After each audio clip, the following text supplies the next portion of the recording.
And welcome, Hoosier fans, to another episode of the Doing the Work podcast. As tonight, we are talking about some exciting news for the Indiana women's basketball program, as the transfer portal has been very kind to the Indiana women's program. We picked up 3 recruits over the weekend that was announced by the IU women's basketball program and Coach Terry Moore. And we're going to highlight those individuals tonight, as well as talking about a little bit of a preview of next season for the Hoosiers and the Big Ten. And also we'll highlight last night's WNBA draft that did have a Hoosier flavor to it.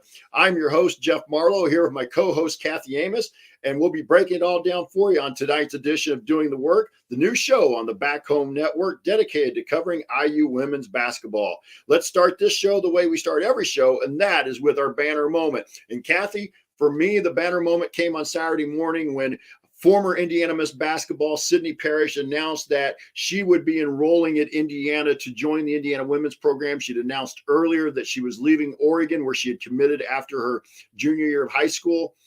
And so for me, the banner moment is to have another opportunity to make inroads in the state of Indiana with a former Indiana Miss Basketball. Even though she's not coming right out of high school, I just believe that's going to pay big dividends for this program as we go forward into the Terry Moore era, and as this team moves forward and moving up into the national talking points of as they have the last couple of years. So my banner moment is Sydney Parish's announcement that was followed by Sunday with the announcement that Sarah Scalia and Alyssa Geary were going to also be joining her as transfers into the IU program next year. Our banner moment today, as always, is brought to you by our friends at Home Field Apparel. Their first season is the presenting sponsor for the Back Home Network.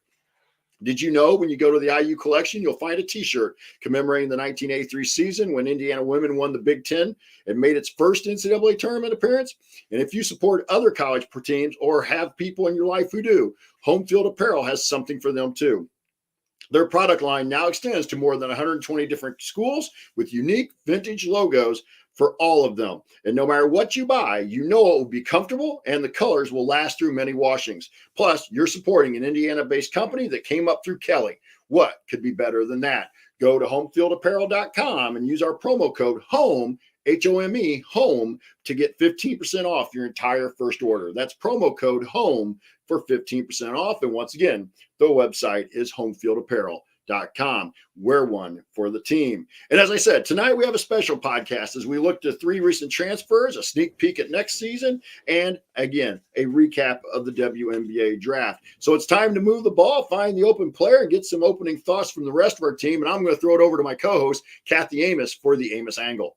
Thanks, Jeff. Yeah, your banner moment is there's a lot to pick from. If it's been a busy and it's not even been a whole week, right? I mean, that was just Saturday and today is only Wednesday. So it's been a busy few days for our women's basketball program, and it's all been very positive and exciting news.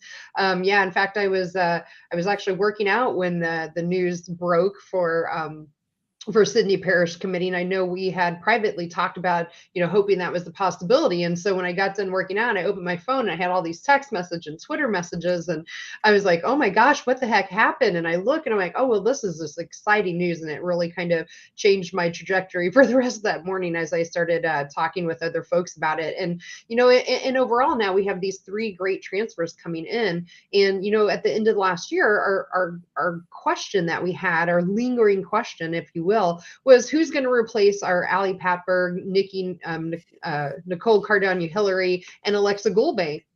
Well, it seems like we weren't the only ones with that lingering question. It seems like Coach Moore has done a fantastic job going out and filling those in. And of course, tonight we're going to concentrate on the transfers, but we also have some great players still coming back that we'll need to talk about later in the offseason. And as well as that, we have some good freshmen that we think project to look pretty well as well.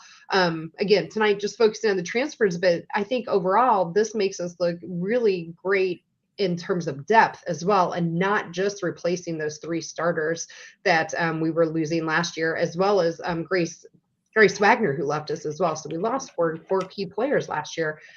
So this year's team now, the trajectory from what we were thinking maybe even a week ago on Wednesday last week to what we're saying now today and today is not Wednesday.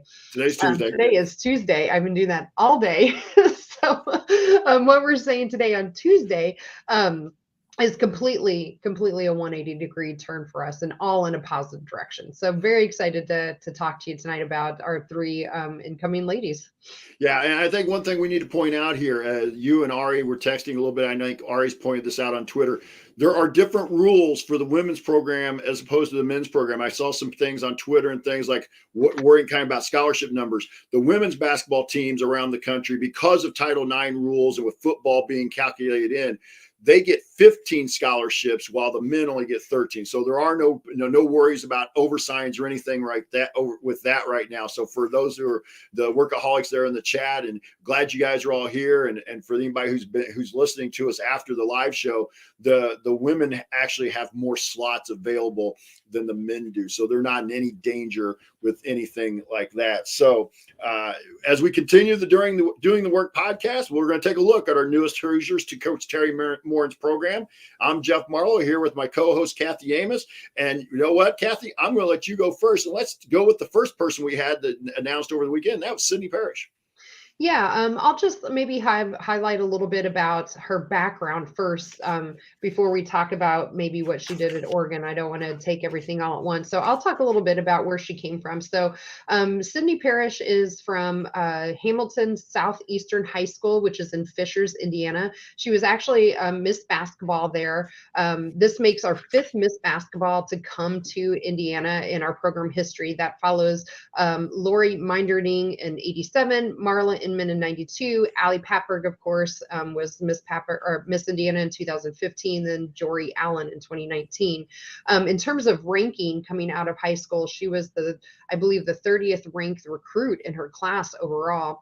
Depending on what you look at, but this was the consensus top 30 ranking from Blue Star, Prospect Nation, and ASGR.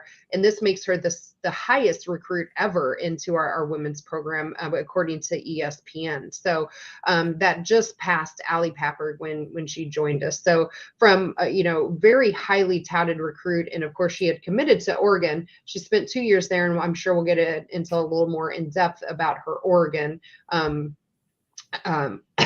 Oregon history. But yeah, so she had a very successful high school career as well, and we can absolutely get into some of the high school. I got some of the high school information here too, if you want to get into any of that before we jump into Oregon. So lots to talk about with her, for sure. I think she's a great addition. It helps that she's got some Indiana roots probably for us to be able to talk about. And Sydney was a kid that we saw, that I was aware of when I was coaching and kind of coming up through the ranks. She burst onto the scene really her sophomore year at Hamilton Southeastern. And that was when they really kind of made a real big jump, of course, in a 4A sectional with the other Hamilton County schools. So a tough sectional there. But and then the question became, where was she going to go? She was the number 8 ranked recruit in the country, according to ESPN. And she was just kind of that classic Indiana kid. She just did a lot of things well that really made schools want to have her. And I'm thinking I don't want to say turned down, but she had offers from major programs like IU, Notre Dame, UConn, I think was even in the mix there. And then of course there was a big battle that year, but for the Miss Basketball crown, because you had Sydney Parish, who had led Hamilton Southeastern to the 4A state title as a junior. And then you also just really up the road at Northwestern, you had Madison Layden, who eventually committed to Purdue as well. And Northwestern was on a run of 2, maybe 3 state titles in a row as well. So there was a real battle there about who was going to be named Miss Basketball, and Parish was named. As you pointed out, she was also, she was also the Gatorade Player of the Year in Indiana that year for 2019. Then she signed with Oregon, and we're going to get into Oregon. I'll throw it back to you a little bit. But when she signed with Oregon, she was one of 5 5-star recruits at Oregon. So, and to give a little bit of background into that, that was Oregon kind of really starting to make it big in the women's program. Sabrina Ionescu had burst onto the scene. She had become the best player in the women's game at the college level. And obviously in the WNBA now, she's having a very productive career. But Oregon was really building something. And in fact, I think that 2019 season, when Sydney ended up committing to Oregon, yeah, Oregon beat us, Indiana, in the first round or the second round of the NCAA tournament out in Eugene. And so there was a lot of things that were attracting those kids to Oregon. And I think Sydney saw that possibility of playing with a Sabrina Ionescu as obviously a big drawing card. But yeah, so she goes out to Oregon. Kathy, I'll kind of turn it over to you and let you get first crack at her Oregon career. Sure. Yeah. So she's played 2 seasons at Oregon. So her freshman year, I'll just start there and we can talk about that in total. But yeah, she, as you mentioned, she was one of 5 5-star freshmen that came into the Ducks in that recruiting class. She did play 23 games and started 2 of them. She ended up getting a Pac-12 Freshman Player of the Week in December. That year, she averaged 6 points. She did have 5 double-figure scoring performances, and then averaged around 3 rebounds a game. From a shooting percentage wise that year, she shot right around 33% on 3-pointers, so, and 89% from the line. So she's definitely a very good shooter, and I think is going to be a good addition. Then moving on to kind of her sophomore year, there she really started to play a lot more. She started all 32 games that year, and averaged now 24 minutes a game. There she averaged 8.5 points a game and shot 35% from 3. So increased her stat from year 1 to year 2 for sure, from a 3-point shooting perspective and from an overall playing time and scoring perspective. So. In total, so she ended up playing in 55 games for Oregon and started 34 of them. And with that kind of a recruiting class, that says, I think, volumes to increase like that. Well, and like we said, her freshman year, Ionescu was still there. So that was going to take playing time away from a kid like Parish, who might have been able to come in and play right away someplace else. And then that ends up being the season that gets canceled, or not the season, but the NCAA tournament gets canceled due to COVID. And with that, and that was kind of an emotional freshman year, maybe not for Sydney, but if you recall, Kathy, Ionescu had become very close with Kobe Bryant, and about a month, maybe 6 weeks before the COVID shutdown, Kobe had his untimely death. Ionescu and the Oregon team the team really kind of bonded around Ionescu there. She was one of the speakers at Kobe's funeral. So I'm sure you had all of that going on, kind of that emotional part of it with Ionescu and the team with Kobe. And then the season gets shut down on them. And at the end, right there, getting ready for the tournament. The thing I want to kind of point out about Sydney, too, though, is I was looking at the stats, and more than just the overall numbers, Kathy, she shot last year, and I'm just trying to do my math here in my head, she shot 5 threes a game. All right. So if you put that out over 32 games that she played, that's 160 threes that she shot. That would have been number 1 on our team last year. Nobody, and I'm not trying to get too far ahead, but I think Nikki shot like 115, 125. That led IU. And Sydney, like I said, 160 threes just on her own. So she's a kid that, at least at Oregon, kind of seemed to fall into that role of kind of a 3-point shooter. Because if you look at, she averaged about 8 shots a game, 5 of them were coming from beyond the arc. The one thing that is concerning a little bit is her overall field goal percentage has been down. She's under 40% overall percentage wise. So that makes me, and again, did get a chance to watch a ton of Oregon's past season. I watched a little bit more of them when I had the opportunity coming off during the 2021, or excuse me, the 1920 season, the 2021 season. Sorry. Yeah, there we go. I'm on Wednesday and you're in 1920s. It's fine. Yeah, 1920. Maybe if she wasn't there with Ionescu, I might be wrong there now I think about it. But anyway, my point is she's really kind of seemed like struggling shooting the ball out there. But as far as shooting the 3 and shooting a pretty good percentage, it would be better than almost anybody on. It would have been number 1 in terms of attempts and number 1 in terms of percentage. Right. Yeah. And the thing that I liked, I'm looking again just at her stat line here, is that from her freshman year to her sophomore, she increased both her 2-point and her 3-point percentage.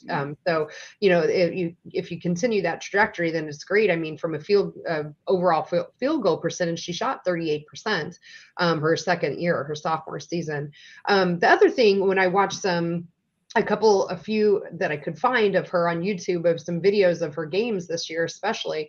One of the things I was hoping to see, which you don't get a whole lot of in these highlights because they're always offensive oriented, but we know so much that our calling card was hung on defense last year.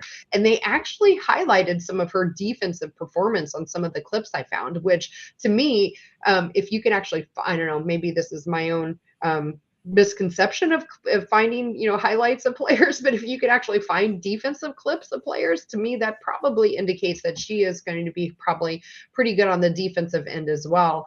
And the other thing I liked watching about Sydney is that she wasn't strictly just a three-point or an outside shooter. I saw her definitely, I even watched some clips from high school. She was definitely one that could cut and she could pass as well. So, she averaged about an assist a game over her career, again, increasing that stat her second year. So, not that I think she's going to come in and play point guard per se for us. I don't think that's necessarily going to be her role. But she definitely looked like she knew how to pass the ball and had some really nice looking passes too. But that was a little bit of what I was also want to bring up too, Kathy. You took me into where I wanted to go. Is she is multifaceted. She is a kid that, at least in the high school when we saw her play, could handle the ball at times. She wasn't a true point guard, but she was a kid that could initiate offense. She got the ball where it was supposed to go. She had that ability to make something happen either for herself or for a teammate. And the other thing is, what I remember of her in high school, and again, I think maybe foot speed has been a little bit of an issue for her at this level, but I think she has a really high basketball IQ. Yeah. So I think she's able to overcome some of that.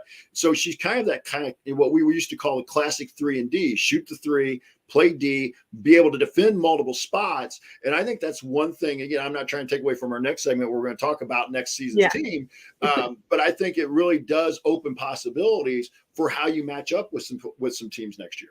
Yeah, absolutely. And, and just as like kind of a bigger picture thing as well, I know I don't have a whole lot of complaints about Coach Morin's recruiting at all, right? But one of the things I've heard from other fans is that she doesn't recruit the state of Indiana, right? If you look at most of the people that we have on our roster in her tenure, they haven't necessarily been from Indiana. What I like as well, first we've had Allie now, who is Indiana Miss Basketball, she played for Notre Dame originally, but then transferred in. And now you have Sydney Parish, same thing, played for another college and transferring back in. It makes you start to think about even longer term for the team and what that might mean in terms of if, we have another projected Miss Basketball within the state of Indiana, if that's something maybe Coach Morin can start to make roads in. I don't know, maybe not. I might be reaching on this, but it does at least, fill a little bit of the gap for some of the fans that's important to. To me, I'm not quite as hung up on that personally. I just want a team that gels together and can win. If they're from Indiana, all the better, but I don't think that to me is a big thing, but I know for other fans it is. And so this also helps fulfill that kind of check the box for them. Yeah. And I think it's something you often hear on the guy side as well. They want the Indiana kids. I'm like you. I want to get some Indiana kids, but I also, more than anything, I want kids who want to wear an Indiana uniform. Yeah. And in this case now, Sydney's coming back. She wants to wear the uniform. So I'm all for that. Yep. I think one of the things, and again, I'm speculating here, just based on being here, having been in the coaching circles for a long time, I think there was some real hesitancy on those 18, 19, 20 classes that IU could sustain what they had done with Amanda Cahill and Tyra Buss and that group. Coach Morin was still relatively new. Even though Grace Berger was a highly sought after recruit, she was not a big time name among a lot of people that obviously we got a steal with Grace Berger and some of theirs. So I think Coach Morin was looking for some of those diamond in the rough type kids that she could kind of take a little bit of the edge off of them and refine them into being really solid players in her system. But if we've been paying attention, I know you were, but like a Jalen Penn, who unfortunately eventually transferred out of the program, but a Jalen Penn was a top-notch recruit, only she was out of Kentucky. And so, it didn't have that same feel. I think now you get the vibe about the program, and this is where I'll be interested to see how it goes through the next 2-3 recruiting cycles, is that it's a program that looks like it's here to stay. It's not kind of a flash in the pan that I think people were worried that the Tyra Buss group and Amanda Cahill was going to be.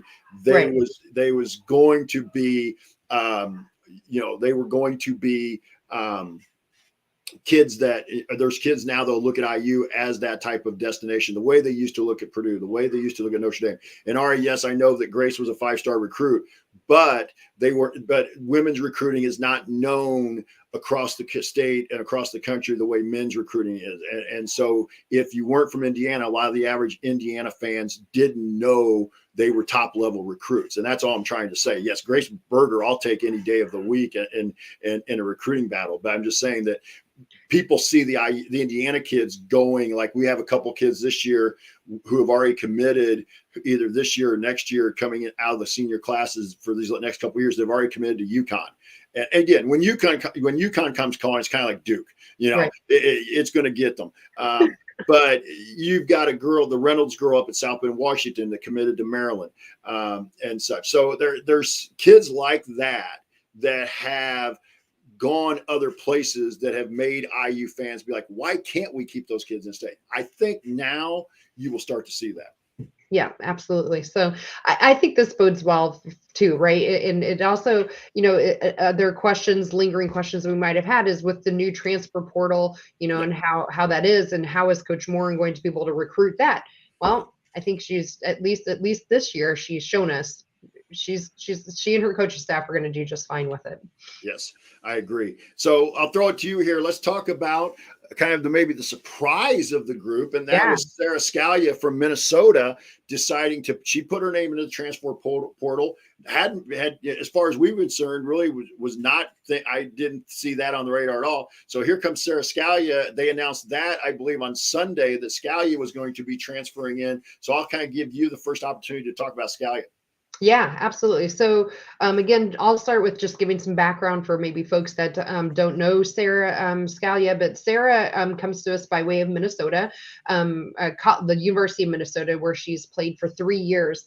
In those 3 years, she has played 80 games and started 78 of those games. So Sarah came from Stillwater, Minnesota originally. So that's where she was high school. She was considered a 3-star recruit. She was the number 56 guard in the country, according to ESPN, and 65th overall. All kinds of accolades. She was 2-time All-State selection, 4-time All-Conference honoree, led her team to back-to-back state tournament appearances when she was a senior. She averaged 27 points in her high school career.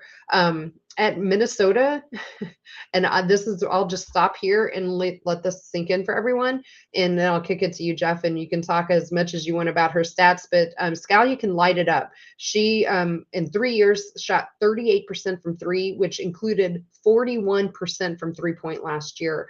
And I watched some of her highlights, including some of the game against us. She has range too. It's not like she has to be a set and shoot player. They saw her coming off of the pass, off of fast breaks. She was shooting from the Minnesota logo. If you have seen games at Minnesota, it was impressive. So if you have not seen Sarah shooting, go out to YouTube and just Google her and look at her shot, because it is a thing of beauty for sure. Or go back and watch the IU game with Minnesota this year from Assembly Hall. Lit us up. Yeah. I mean, that was a kid that, I almost took them over us in that game in Assembly Hall. And you mentioned Kathy talking about the shooting, and I was looking at the stats from her sophomore year. She only played 16 games, so I don't know. I didn't do enough dig here, but I would assume there must have been an injury there. Yeah, because she only played about half the games that year. So I would assume there was an injury either early in the season or late in the season. I didn't really look at, but if you kind of look at her numbers, her freshman year numbers were a little bit better than her sophomore year numbers. So that makes me wonder about, a lot of that injury. But like you said, bounced back big time this past year, which was her junior year. And I don't know if you mentioned, I was trying to listen. My puppy's been barking out in the hall and stuff. So if anybody hears a dog barking, that's my puppy again. But anyway, she shot 16 shots a game.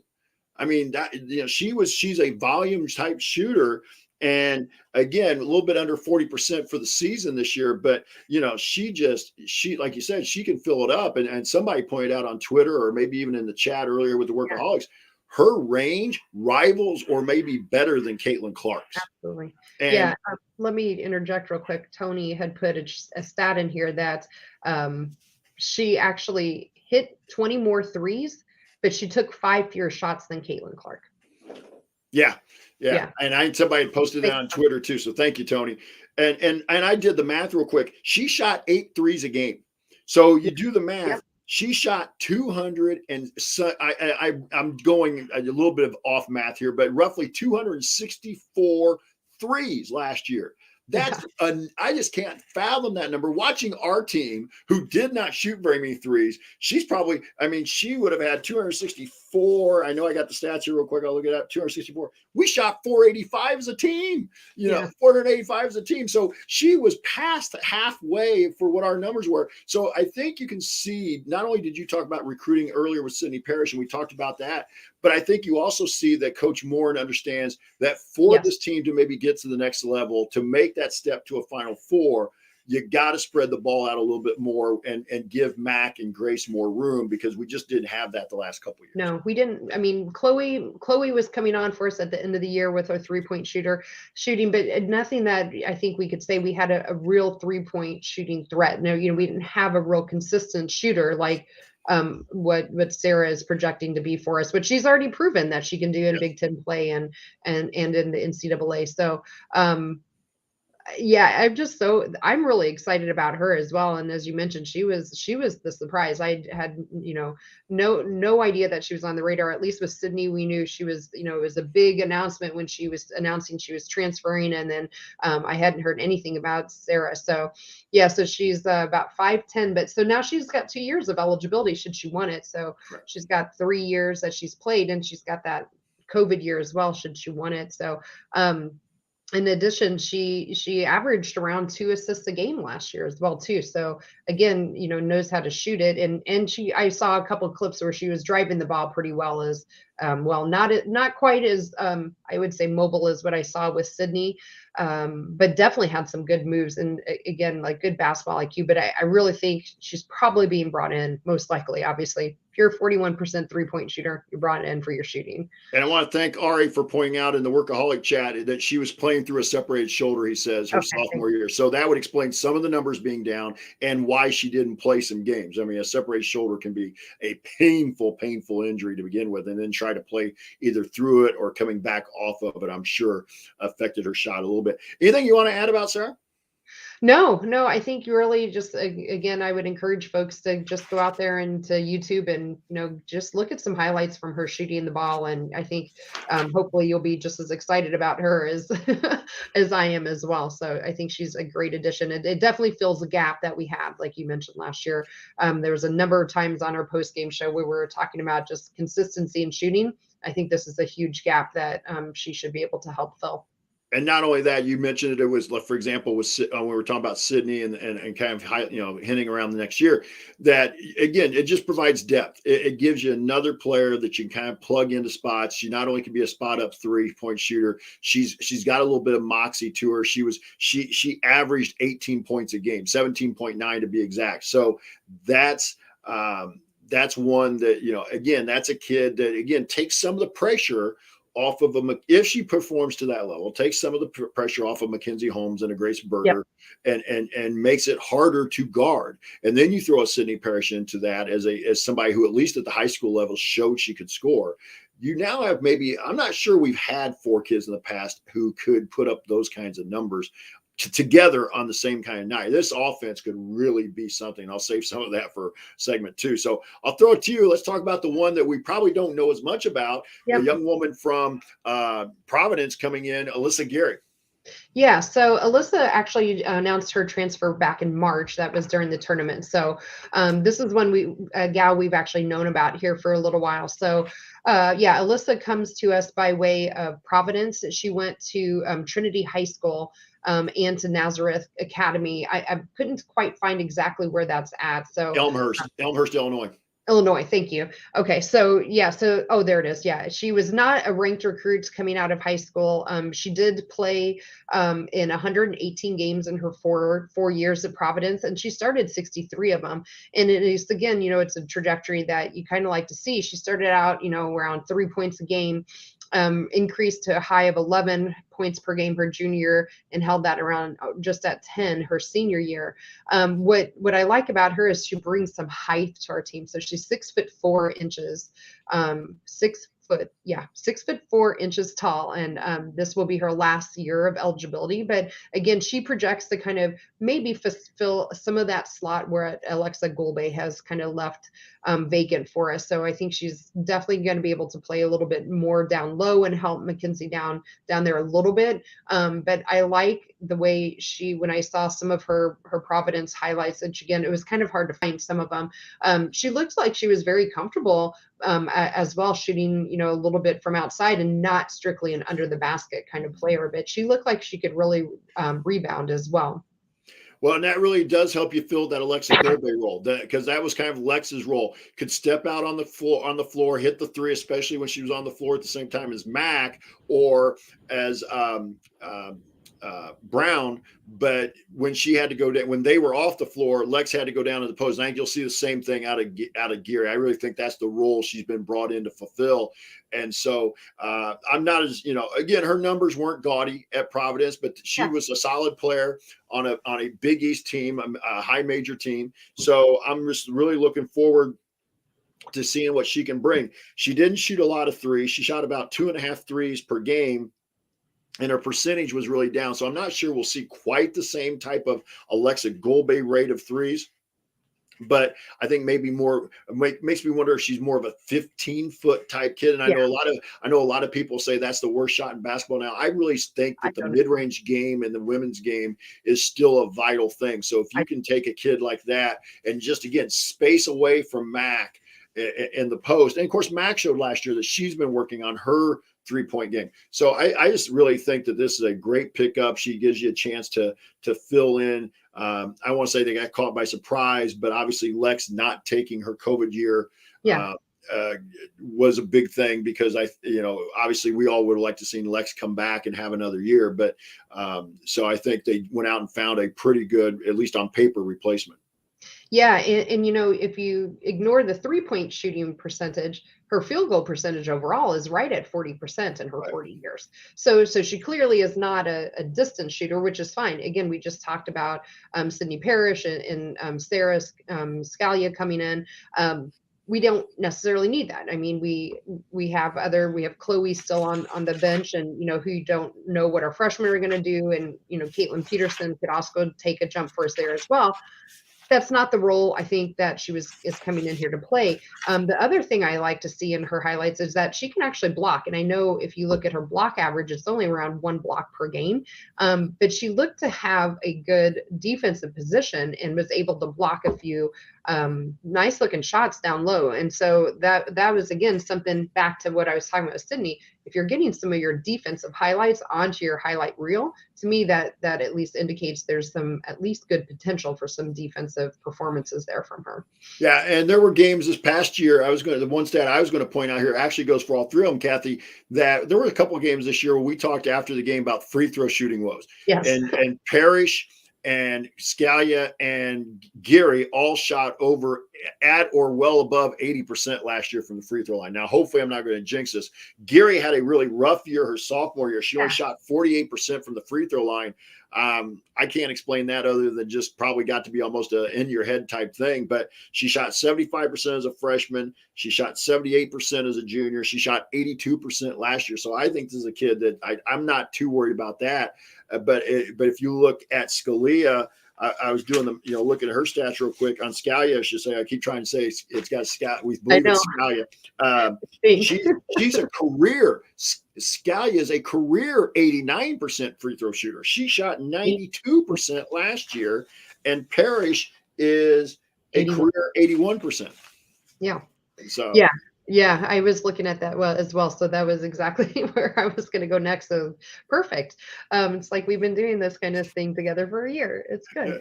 Yeah, or we feel like we've been doing it for 10 years, but it's only been a little less than a year. So anything else you want to add about those three? Overall, no. I think again, I think they each fill something a little different for us as a team, and that's exactly what we needed. We had three very different players that left us. The biggest question, and again, it's I'm trying to glean things from, for me, the biggest. There's two questions for me. One, how will they fit in defensively? Again, that's just been such a calling card for Coach Morin, especially, and we lost. Nikki last year was, on the Big Ten defensive team, all defensive team. We were losing a really good defensive player. I'm not sure that any of these three might fit into that, but it's so hard to know not having watched them. My other big question is, yes, on paper, they look like they're going to fill in really nicely into, helping fill those three roles. There was a lot of team chemistry, though, that we lost. Allie Papberg was a great leader, and, you can't replace that on paper. So how will the team chemistry come together during the off season leading up to our season starting in November? So those are going to be my lingering questions for our three new transfers coming in. Are the defensive, how they're going to fit in, and just overall team chemistry? Or one of them going to help fill that leadership, or is it really going to come from somebody more seasoned, probably like Grace Berger, who's already been there and most likely will step up? But just how are they going to gel with the team? Yeah, and the one thing I'll say here, and I don't know that this is going to play out this way. I still believe defense will be Coach Morin's calling card. Yeah. But I wonder if, to a certain degree, this team, for as good as it played and for the heights it got to, there were nights where you grinded out games. A lot of games. I mean, you go back even to the second round game with Princeton. That game was a grind all the way to the end, and there were a lot. That was kind of our calling card. We were going to grind you. We're going to find a way to win those games at the end of games. We did it to North Carolina State last year in the NCAA tournament. But I wonder if you don't sacrifice just a little bit of defense to get a little more offense. And in this case, a Scalia, possibly a Parish, who might not be Nikki on the defensive end, might not be Allie on the defensive end, but are going to make up for it with some consistent scoring. And so instead of winning games 65-58, now you're winning 75, 77 to 65. You're just making a little bit more comfortable, but I don't think she'll get away from that defense, mantra. I think those kids are going to have to understand the system. I also think the one thing you may see with that, again, and you know what, before I say that, I just want to remind people that you're listening to the Doing the Work podcast. And as we talk right now, we're going to go ahead and go into inside next season's team. I'm your host, Jeff Marlowe, here with my co-host, Kathy Amos. And I will just complete my thought about that. I think, will we see more switching rather than fighting through some of the screens, because we didn't always have great matchups with a Sydney Parish, with a Sarah Scalia, with a Grace Berger, all and a Geary, who all kind of have same size. Will they switch more 1 through 3, 1 through 4? Kind of what you saw Maryland do a lot of. It makes me wonder if that part of the defensive philosophy may change.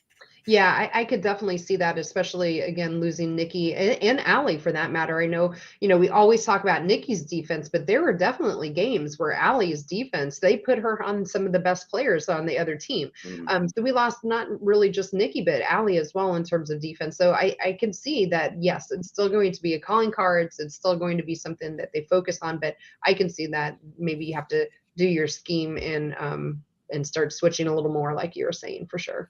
And the other part about that I'll say is, it may not quite happen next year, but I can see Chloe becoming that type of defender to kind of take that because of her length, her athleticism, and I think she has good instincts. So I could really see her developing. I don't know if it'll happen next year, but I can see by the time Chloe's done being that kind of all Big Ten defender, as she really wants to be one.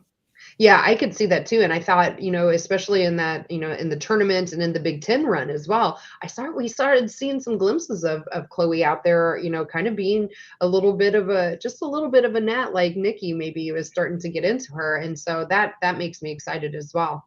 So, Kathy, I'm going to throw it to you first. I'm going to put you on the spot. If you're Coach Terry Morin and you had to go into battle tomorrow with the group that you have right now, who's your 5 starters? My 5 starters. Yep. So the two easiest ones obviously are Mackenzie Holmes and Grace Berger. They're your rock, your anchors coming back from last year. There's no way that you would ever think about sitting them. You wouldn't have last year, and you certainly won't do that next year. Again, not having dove a whole lot into our incoming freshmen, I'm just going to assume as freshmen they're probably not going to be starting for us. So that leaves our transfers, and you compare that to people on the bench. Most likely the bench players from this year would have been Chloe Moore McNeil, maybe Caitlin Peterson, and Keandra Brown that might have projected in one of those three slots that were vacated. I think that these three players coming in actually project to take those three starter spots. So I would personally put in Mackenzie Holmes, Grace Berger, and then our three starters, because it gives you a nice rounded out lineup. It gives you some shooters, it gives you some height, and hopefully we'll have some defense out of them as well. Yeah, I'm thinking I'm going to go just a little bit different. I think it may change game to game. I think you obviously have Mac, you have Grace. I'll go with Sydney Parish, and I'll go with Sarah Scalia. But I would not be. I think Chloe Moore McNeil will get starts. Now, whether she starts the bulk of the games over an Alyssa Geary, and mainly because Geary only has the 1 year left. And whereas Chloe still has a couple years down the line, you're going to lose Grace Berger after this year. No matter what happens, Grace is out of eligibility at the end of this year. You're going to look, Gary's out of eligibility at the end of this year. Then you're going to have, then Scalia will have to make some decisions about whether she wants to come back for another year or not. Mackenzie Holmes, even though she said she wants to play in Indiana uniform for as long as she can, she's going to have to make a decision at the end of this next year. So I think you've got to find a way to get Chloe Moore McNeil in the lineup. And so that may be where Alyssa Geary becomes kind of that sixth man role and maybe more of a backup for Mac, or maybe she becomes kind of a floater who can come in and play a spot, in a couple different spots. And then you throw in a Keandra Brown, Caitlin Peterson, and somebody mentioned in the chat earlier with the Workaholics, I think that Caitlin Peterson's one that if she can make a big leap this summer is going to get a lot more playing time than she did this year. And that's without knowing much about the three incoming freshmen, so who we're going to talk about later, probably in the summer. So I think you're going to see so much more depth on this team. And to me, I know I put it to you as the five starters, but I want to kind of throw it back to you. Don't you think just the depth on this upcoming team, at least on paper, the depth is definitely going to be one of the strengths of this team? Absolutely. And to your point, if you're comparing Alyssa Geary compared to Chloe Moore McNeil, from what, again, I saw a lot of Chloe, obviously, watching all of their games last year. I haven't seen a whole lot of Alyssa. Alyssa Geary, to me, is more of a down low, more like Alexa Gulbe, and they don't go in and out. However, what we did see from Coach Morin last year, she was very much matchup dependent. And there were times if the other team were playing four guards, then she would have a much smaller lineup in there. And I could see maybe not starting per se, but maybe that's where you would start Chloe Moore McNeil, because you want to have that smaller lineup to match up with the other team. So I don't think that I think that Chloe, for sure, if she doesn't start, her minutes are most likely going to go way up. I'm really high on Chloe, and I think there's going to be some big expectations from her for next year.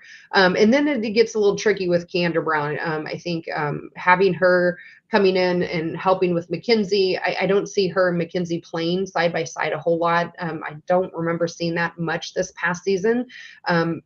Maybe we? I don't know that we ever did. I don't remember It just seems like it would be strange to have them playing together. So then, again, Keandra's back to being more of our backup center coming in for Mackenzie. So I still think that they're going to get a lot of run. The wild card for me, like you mentioned, again, we'll talk more about this when we do more of an in-depth analysis of the whole team, is Caitlin Peterson, because, she showed some glimpses last year where I think she could really have a good motor for us. She just maybe was a little too fast, and the game was too fast for her, and she would foul when she didn't need to, and she was a little handsy on defense instead of using her feet. So and at the end of the day, I'm one of those who's kind of, and mostly in the camp, I don't really care who starts, I care who finishes the game. So but it's always important, and especially for the women's game, because we don't play, typically we haven't played real deep. So we'll see if that changes this year. Well, that's one of the things I was going to bring up, and I'll throw it back to you. We talk about being deep. We talk about 6, 7 kids that we know can play. We got the 5, the 5 or 6 kids that we think can start that we've already mentioned. You throw in a Caitlin Pearson, who you hope makes it. Keandra Brown showed she can get some solid minutes. You assume the freshmen are going to they're coming in with the idea that they are going to get some playing time. The question now is, Coach Morin has not shown a history of going deep into the bench of 9, 10, 11 kids a lot. So will we use those kids? And then that becomes an issue of, you're trying, and I know you don't like to use the word happy, but to a certain degree, you got to try to keep 9 or 10 of them happier. Otherwise, they're going to be looking to go somewhere else. Yeah. And we'll get into freshman stuff. And again, I haven't gotten to them in depth. So those are the other people you're not sure where they'll slot in. I, again, just made the assumption that they probably won't be starting or playing a whole lot of minutes coming in as freshmen, especially into Big Ten play, especially when you have really, if you look at it, a pretty seasoned roster with, or even using Chloe Moore McNeil and Keandra Brown, those 7, they've all been tested. You got, Alyssa Geary played 4 years at Providence. Sarah has played 3 years at Minnesota, and Sydney Parish played 2 years at Oregon. And then we already know about our players coming back. Her pretty battle tested as well from last year. So, if you have 7 seasoned players like that, I think it's going to be hard for freshmen to come in and get a whole lot of minutes away from one of those unless they're complete superstars. But And the other thing I think is, I don't think we'll see a traditional point guard with this group. No. I truly believe you will see Grace Berger. I'm sorry. I said we didn't really last year either, because we saw Allie in the ball. Nikki did most of it. Yeah, but Nikki was a traditional point guard. I mean, she may not have always handled it, but she was a traditional point guard in the terms of how that went. I think you will see Grace Berger handle the ball more probably than anybody as far as initiating offense this coming season. And I think that's a positive. I really do. I also think you'll see a Sydney Parish and a Sarah Scalia also kind of act as what we kind of that old, I'm going to show my age here, people who used to watch the old Milwaukee Bucks with Don Nelson and Paul Pressey point forward. I really think that's kind of what you'll see, or even Kawhi Leonard. If you want to get to a more modern example, of Kawhi Leonard, who may not be a point guard, but at least when he's healthy, initiates a lot of offense from the top and gets it all set up. So I think that's what you'll see. I don't think, for people who may be going, well, who's playing point, shooting guard, I don't think there's going to be a point guard with this group. No, I don't either. I think it's going to be more point guard by committee, to be honest, if you will. Good point. We've seen, we did see that a little bit last year, but to your point, Nikki was a true point guard and handled that most of the time. But we saw Allie doing it. We saw Grace bringing the ball up as well. And initiating the offense. And I think we'll see that probably a bit more exacerbated. So I think it'll be spread around quite a bit more with the 3 guards that you mentioned. Yeah. And I'll kind of take the lead here a little bit, Kathy, and I'll let you follow up with it. If we look at the Big Ten and kind of project out to at least the top part of the Big Ten next year, I think Iowa's obviously the number 1 team. If this was a power ranking, and kudos to Ari. I want to shout out to Ari. If you guys haven't been in the community at Assembly Call to look at his updated power rankings that he put out over the weekend, I think he redid them like 4 times based on the news that was coming out about transfers and stuff, not only for IU, but other places. Go in there and take a look at them. But I will say Iowa's number 1. I think everybody's, at least on paper, Iowa is the clear favorite to win the Big Ten title next year. But now with the news that we've seen over the last couple of weeks in the transfer portal, both good and bad for teams, I think IU's right there. I'm going to put IU at number 2, and then Ohio State right there with them. They're 2 and 3. But I think both those teams, especially IU now, can contend for the Big Ten title, whereas before we knew those 2 kids were coming, or those 3 kids were coming in. I felt like IU was really going to have to fight an uphill battle to be in the mix for the Big Ten title. But I think you have those 3. Then kind of where you get into is that next 2 or 3, Michigan lost a lot. Naz Hillman went to the WNBA a year early. They had several seniors that they lost who were out of eligibility. Maryland, and we're going to maybe talk about Maryland a little bit some this summer when we talk about maybe the Big Ten a little bit more in depth. But Maryland has lost some key star players out of there to the transfer portal. Now, Brenda Freese usually has a pretty darn good recruiting class. So I'm going to put them at 4. I'm going to put Michigan at 5. but Nebraska might be the team to keep an eye on. They might be the team that could jump into that top 4 because they have a lot of kids coming back on a team that beat us in Lincoln and beat some other teams in Lincoln last year. So those are my top 5 or 6 in the Big Ten as I see it right now. And the transfer portal is not done. There's still some teams that can pick up some and you could lose some, but that's where I have it right now. Iowa, IU, stupid headphones. Iowa, IU, Ohio State, Maryland, Michigan, and Nebraska for me. Yeah, I have the same teams, maybe in just slightly different order. Again, I think you're a little more in depth of who Maryland has coming in. They just lost a lot of firepower into the transfer portal, though. And that, even with a good recruiting class coming in, I feel like that's going to be really hard for them to replace, right? Because they lost Angel Reese, and her alone would have been enough. But gosh, then they lose 2 other players on top of that. And I don't know how you replace that with incoming freshmen unless they find somebody in the transfer portal. And again, I haven't heard that Maryland's pick anybody up. Again, I think that's part of maybe some of our off-season stuff. We'll dive into each of probably not all 14 teams, but at least the top 6, like you mentioned. So I might put Nebraska for me a little higher just because, again, you have a lot of players coming back. I'm a big fan, especially in the women's basketball arena, where you have this continuation of players, the seniority that seems to really bode well with women's basketball, and having that cohesiveness, I think, is going to go a long way for them. Michigan, they're hard to know either because I know they have some good freshmen coming in, but losing Naz Hillman is going to be tough to replace as well. So again, I don't know what kind of transfers, if they might have picked somebody up like we have, but I definitely think that these 3 ladies that we just picked up in the transfer portal probably took us from, I don't know, 5th or 6th in the Big Ten, easily up there and knocking on the door of 2nd in the Big Ten in terms of power ranking, and with the possibility that we can really maybe even give Iowa a run for their money next year. I like I really like Sarah. So I do too. I love that pickup in particular. And we just have now a shooter, like maybe to the tune of Caitlin Clark, and now with more firepower around her than she had in Minnesota. I'll be really excited to see what she can do for us.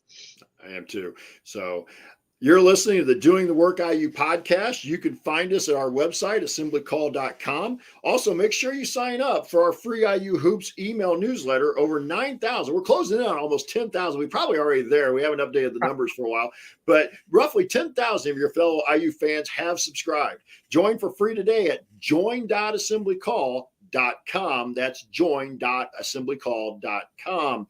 I'm Jeff Marlowe here with my co-host Kathy Amos, and we're discussing the recent news surrounding the Indiana women's basketball team.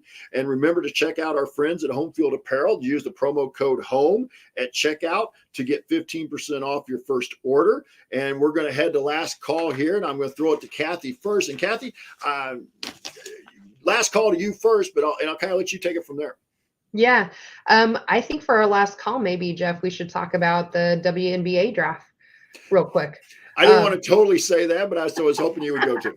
I don't know. It feels like that's our other big news that we should hit on. So yeah, real quick again, for those of you listening live or later on, if you haven't heard the news, Allie Papper got picked up and drafted by the Indiana Fever. She went in the 3rd round.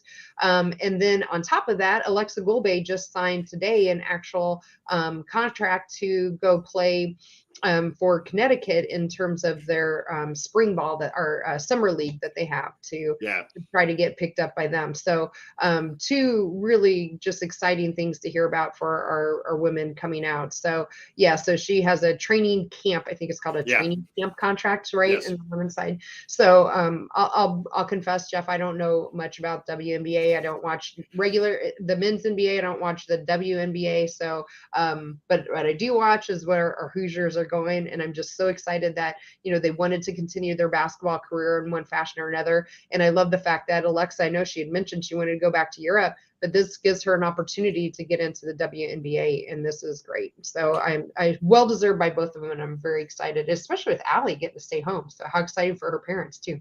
Yeah, and that's what I was just going to point out, as you were mentioning, if Allie can stick with the team, she'll never have left Indiana at this point to play for wherever her home base is. She grew up in Columbus, went to North. She went to Notre Dame, went to IU, now being drafted by the Fever. I will say I was a little surprised that Allie got drafted in the third. And for those who don't know, the WNBA only has 3 rounds. There's only 12 teams. So, so it's not like there's 100, 120 picks like you might see in an NFL draft. Right. What? There's no G League and there's no G League at this point. Most of them actually will end up over in Europe playing during the winter. For example, if you've been following the Brittany Griner, what word should I use here? Episode. Brittany was playing in Russia when the war broke out over there, and of course they've detained her, claiming that she had hash.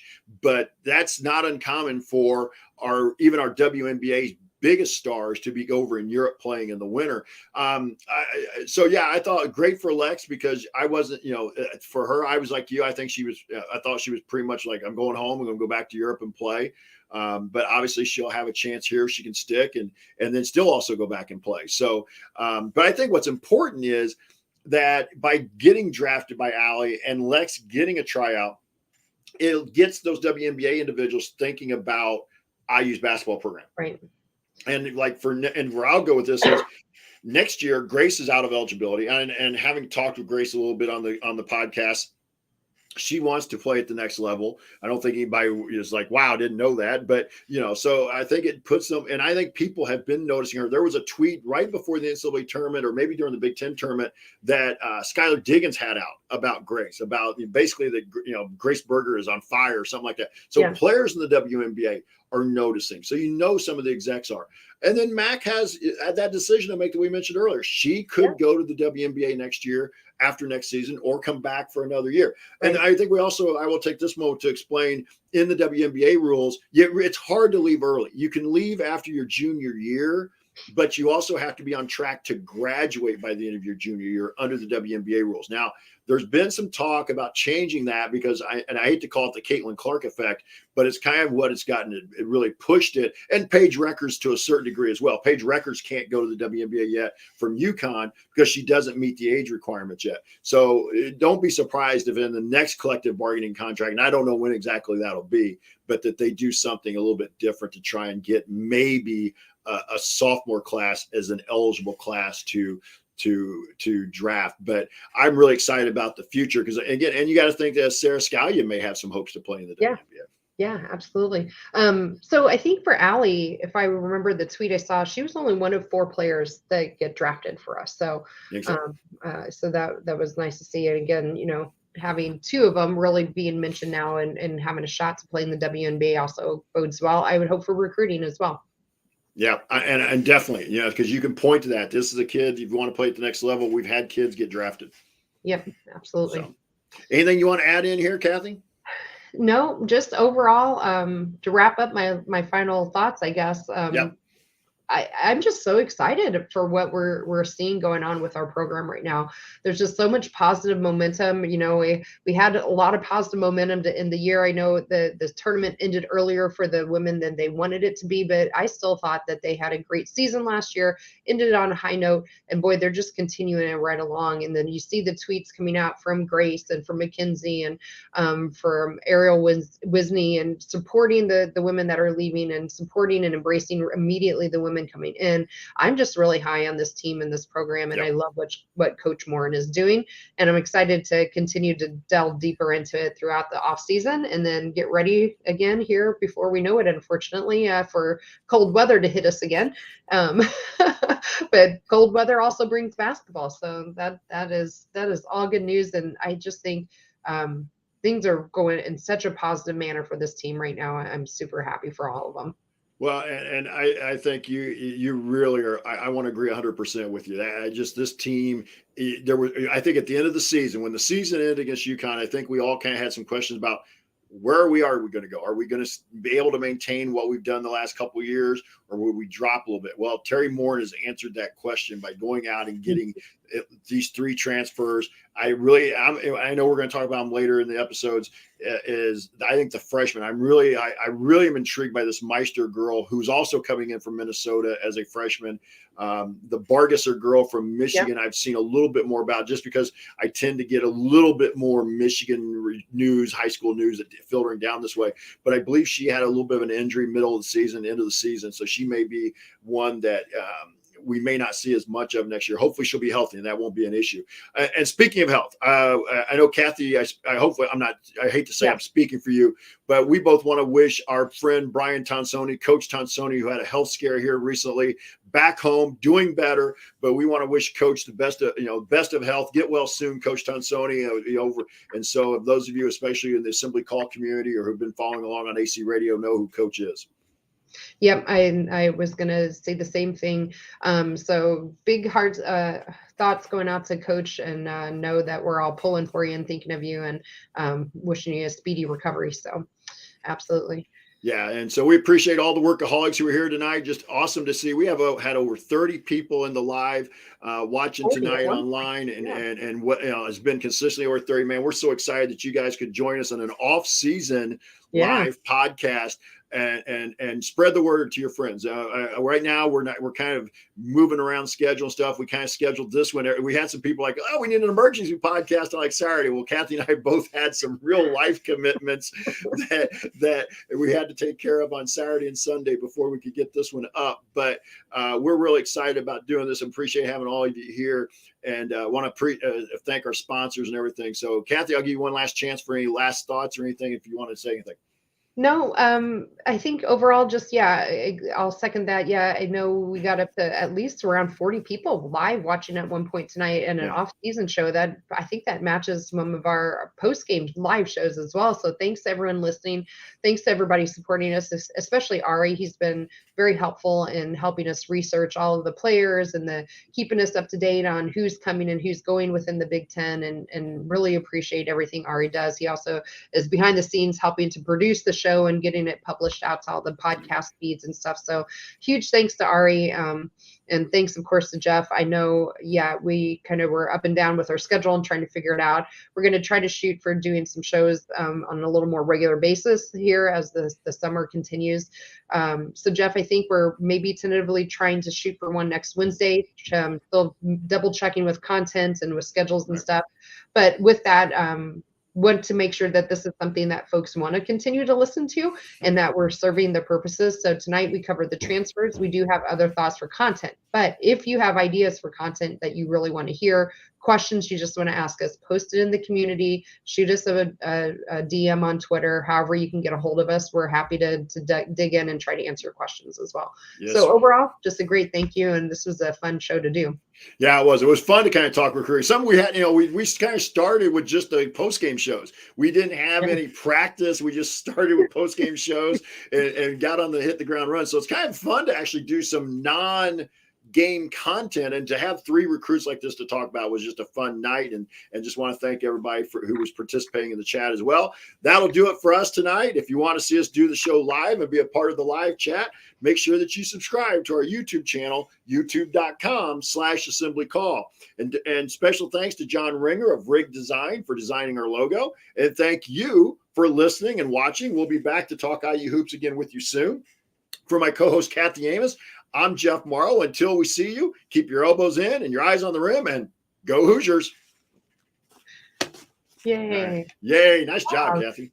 Yeah, you know what? That was only our second non-game podcast, so that really went. Yeah, Tony, we'll keep the rants to a minimum. I think we'd be pretty good at that. So, luckily, we don't have much to rant about, so that's pretty easy for us to do. So, yeah. Well, thanks a lot, Jeff, and thanks again for everyone that's listening live. I think my husband was poking his head in here every once in a while in the chat too. So I saw him. Yeah. I saw him at least once. Hey, sorry to hear about the tornadoes. I was watching the weather a little bit this morning. It sounds like we're kind of going to get that activity tomorrow. And so over here, there's a real, what do they call it now? Enhanced chance of tornadoes and severe storm activity. But I saw, like, west of you guys, they're talking like out in the plains, snow and big time snow. So, Yeah. you know. They did have snow in the forecast for us for Sunday on Easter, but I think they took it and changed it to just rain right now. But yeah, we got up to 80 degrees today. And then in northwest Iowa, in south part of Iowa, they get up to 90. And then in northwest Iowa, before I shot the TV and joined you, there was an area, and in one county, they had 3 tornadoes spotted already tonight. So it's just, crazy spring weather as usual. Yeah. In the Well, Midwest. if it gets up to 70, 80 degrees in Iowa or Indiana in April, it's probably going to be generally followed by some heavy rain, thunderstorm activity. Lots of hail. So yeah, and then of course it's supposed to drop down. So it's 79 right now according to my computer. And then I think tomorrow I'm not even sure we're supposed to get into the 50s tomorrow. So I think on Sunday here it's supposed to be like 40. Yeah. It's like, geez, OP. I want some. I mean, I know it's spring, but I'm tired of the cold. I want to see a little more consistently warmer weather. I don't want 95. I'm not saying I want that, but I like some nice, consistent warm weather. So, hey, I appreciate it. Hey, I'll go ahead after we kind of end the broadcast here. Stick around. Run something by you real quick. Yep, sounds good. All right, everybody. Thank you. Night.